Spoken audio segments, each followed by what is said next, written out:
Hi hello. അങ്ങനെ Spiderman brand new day release ആയിരിക്കുകയാണ്.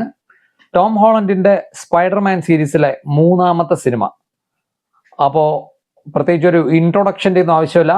Marvel സീരീസിലുള്ള എല്ലാ സിനിമകളും ഇടിച്ചു കയറി കാണാൻ ഒരു ഗ്രൂപ്പ് ആളുകൾ തന്നെ ഇവിടെയുണ്ട്. അതുപോലെ ഇതിനും നല്ല തിരക്കായിരുന്നു. നല്ല രീതിയിൽ 3Dയിൽ തന്നെ എൻജോയ് ചെയ്തു.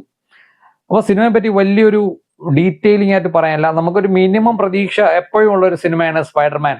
നമ്മുടെ 90s കിഡ്സിന്റെ ഒക്കെ ആദ്യകാലത്തെ ഹീറോസിൽ ഒരാളാണ് സ്പൈഡർമാൻ. അപ്പൊ അദ്ദേഹം സ്ക്രീനിൽ വന്നാൽ എന്തായാലും നമ്മൾ കാണാൻ പോകും.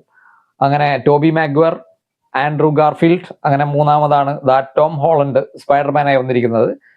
പ്രതീക്ഷിച്ച പോലെ തന്നെ സിനിമ ഒരു high quality super hero movie എന്ന് തന്നെ പറയാം. ഞാനൊരു അവഞ്ചേഴ്സിന്റെ ഒരു സിനിമയായിട്ട് കാണുന്നതിനേക്കാളും എനിക്ക് ഏറ്റവും നന്നായിട്ട് ഇഷ്ടപ്പെട്ടത് അതൊരു പെർഫെക്റ്റ് സൂപ്പർ ഹീറോ മൂവി ആയിട്ട് എനിക്ക് ഫീൽ ചെയ്തു.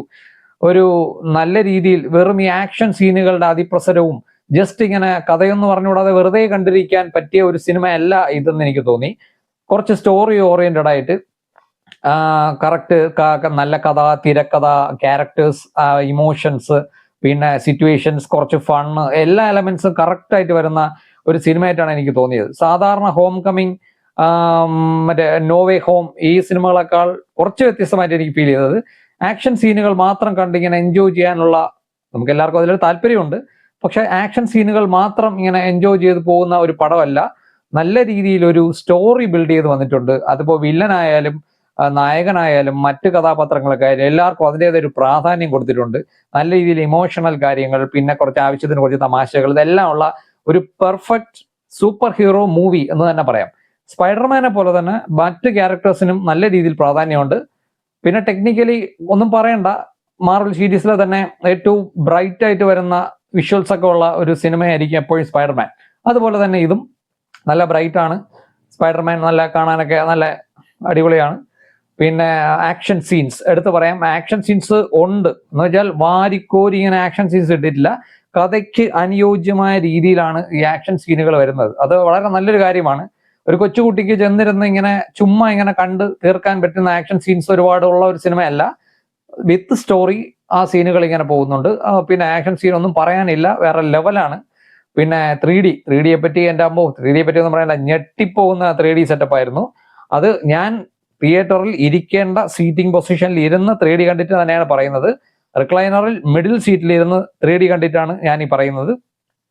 അപ്പോൾ ഫ്രണ്ട് സീറ്റിലൊക്കെ പോയിരിക്കുന്നവർക്ക് സ്പൈഡർമാൻ വലയിടുമ്പോൾ നെഞ്ചിൽ വന്ന് വീഴും അങ്ങനെയുള്ള സങ്കല്പമൊന്നും വേണ്ട.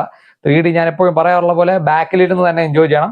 അങ്ങനെ ബെസ്റ്റ് 3D എക്സ്പീരിയൻസിലാണ് ഞാൻ കണ്ടത്. 3D ഒക്കെ മാരകമായിരുന്നു, ഒന്നും പറയാനില്ല. ചില സീൻസ് ഒക്കെ ആക്ഷൻ സീൻസും ആ ഒരു ഫ്ലൈ ചെയ്യുന്ന സീൻസ് ഒക്കെ എൻ്റെ അമ്മ പറയാനില്ല, ഒന്നുമില്ല. അത് വേറെ ലെവലാണ്. ഒരു ഇഞ്ച് പോലും മാർവൽ ആ ഒരു കാര്യത്തിൽ പിന്നിലോട്ട് പോയിട്ടില്ല. അവഞ്ചേഴ്സിനെക്കാളും നല്ല 3D എഫക്റ്റ് മിക്കവാറും എനിക്ക് സ്പൈഡർമാനിലാണ് ഫീൽ ചെയ്തിട്ടുള്ളത്. ഇതിന് കഴിഞ്ഞതിലും എനിക്ക് അങ്ങനെയാണ് തോന്നിയിട്ടുള്ളത്. അപ്പോൾ അങ്ങനെയാണ്. വേറെ പടത്തിനെ പറ്റി ഒന്നും പറയാനില്ല. എല്ലാവരും നല്ല പെർഫോമൻസ് ആണ്, നല്ല ഇമോഷണൽ സീൻസ് ഉണ്ട്, പിന്നെ ആക്ഷൻ സീൻസ് ഭയങ്കരമാണ്. പടം മൊത്തത്തിൽ നമ്മൾ എന്ത് പ്രതീക്ഷിക്കുന്നോ അതാണ്. എനിക്ക് പൊതുവെ ഒരു വ്യത്യസ്തത തോന്നിയത് വെറുതെ ഇങ്ങനെ കണ്ടു തീർക്കാൻ പറ്റിയ ഒരു ആക്ഷൻ സിനിമയായിട്ടൊന്നും എനിക്ക് തോന്നിയില്ല. കുറെ ആക്ഷൻ മാസ് സീൻസുകൾ മാത്രമുള്ളതായിട്ട് എനിക്ക് തോന്നിയില്ല. ഞാൻ പറഞ്ഞല്ലോ, നല്ല ഒരു കഥയും അതിൻ്റെ ഒപ്പം വരുന്ന കുറെ ക്യാരക്ടേഴ്സും മറ്റു കാര്യങ്ങളും കൂടെ സ്പൈഡർമാനും എല്ലാവരും ഉള്ള നല്ലൊരു പെർഫെക്റ്റ് ആയിട്ടുള്ള ഒരു സൂപ്പർ ഹീറോ മൂവി ആയിട്ട് തന്നെ തോന്നി the brand new day. Okay, by.